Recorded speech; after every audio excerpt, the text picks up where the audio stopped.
ప్రభుత్వ ఆసుపత్రులు ఉండి కూడా మధ్యతరగతి వాళ్ళు, పేదవాళ్ళు, నిరుపేదలు ఎందుకు ప్రైవేటు ఆసుపత్రులను ఆశ్రయిస్తున్నారు అనేది ఒకసారి చూద్దాం.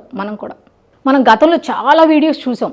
ఏంటి, హాస్పిటల్ సరౌండింగ్లో పర్యావరణం అంటే చుట్టూ ఉన్న సరౌండింగ్స్ నీట్గా లేవు, కలుషితంతో నిండి ఉంది.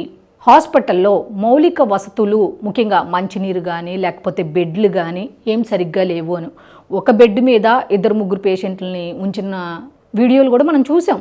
డాక్టర్స్ టైం టు టైం రారు అని కొంతమంది, చాలా వీడియోస్ మనం చూసాం కూడా. సరిగ్గా పట్టించుకోరు, స్టాఫ్ సరిగ్గా చూడరు. అక్కడ దాకా ఎందుకు, మనిషి చనిపోతే డబ్బులు ఇవ్వందే శవాన్ని కూడా అప్పచెప్పని సందర్భాలు కూడా మనం ఎన్నో చూసాం.